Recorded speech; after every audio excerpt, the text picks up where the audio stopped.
안녕하세요. 윤우리 목사입니다. 오늘은 5월 8일 어버이날이죠. 우리가 혹시 부모님이 살아계시다면 함께 부모님께 전화 한 통화 했으면 좋겠습니다. 그리고 진심을 다해서 이 감사함, 이 사랑의 고백을 드렸으면 좋겠습니다. 부모가 있기에 우리가 있기 때문이죠. 우리 암송 구절 외워보겠습니다. 요한복음 1장 12절 말씀입니다. 그러나 그를 맞아들인 사람들, 곧 그 이름을 믿는 사람들에게는 하나님의 자녀가 되는 특권을 주셨다. 아멘. 오늘 하나님께서 우리에게 주신 말씀은 사도행전 19장 11절에서 12절까지입니다. 하나님께서 바울의 손을 빌어서 비상한 기적들을 행하셨다. 심지어 사람들이 바울이 몸에 지니고 있는 수건이나 두르고 있는 앞치마를 그에게서 가져다가 앓는 사람 위에 얹기만 해도 병이 물러가고 악한 귀신이 쫓겨나갔다.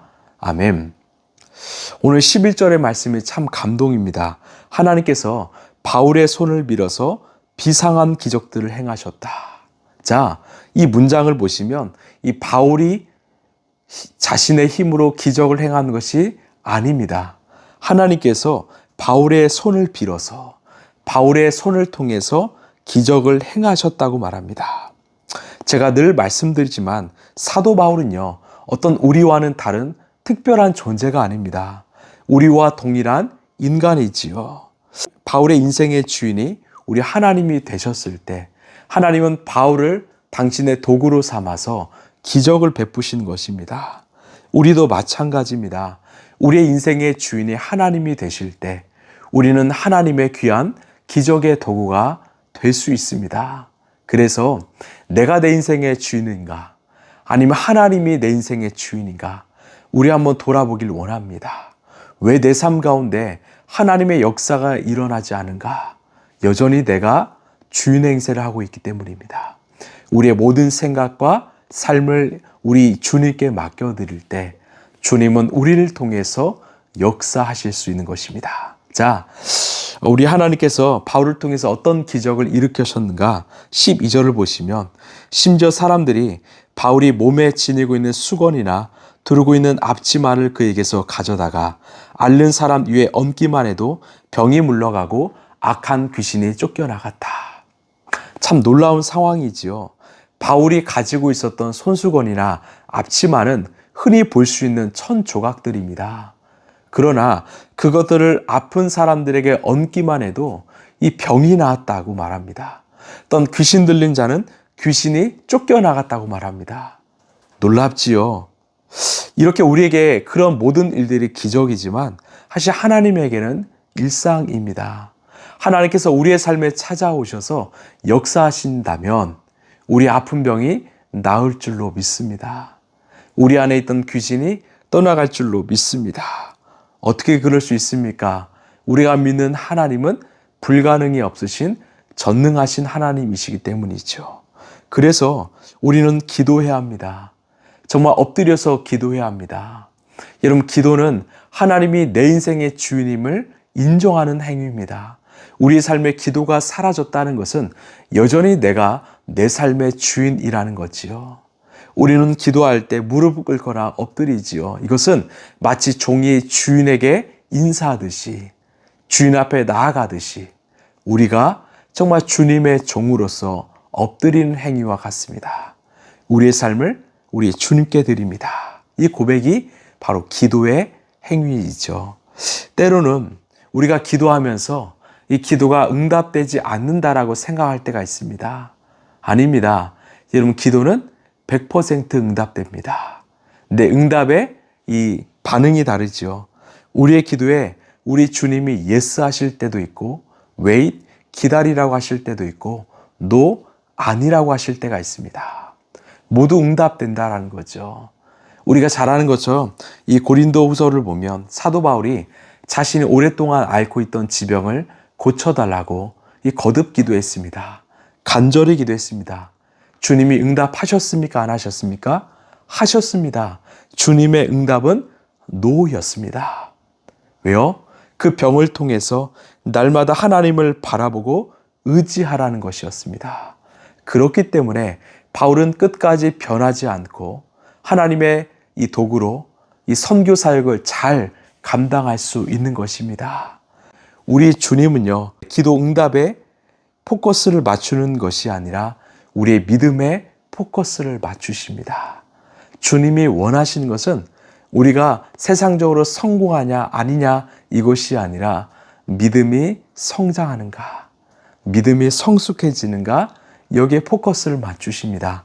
요한복음 14장 14절에 너희가 내 이름으로 무엇을 구하든지 내가 응답하겠다고 말씀하시죠. 이것은 예수의 이름으로 선포하며 기도하면 내가 다 응답한다, 이 말이 아닙니다. 바로 기도할 때 내 이름으로 무엇을 구하든지, 즉 예수님의 이름에 걸맞도록 기도하라는 말입니다. 가령 내가 로또에 당첨되게 해주십시오, 이 기도는 예수님의 이름에 걸맞는 기도일까요? 아니지요.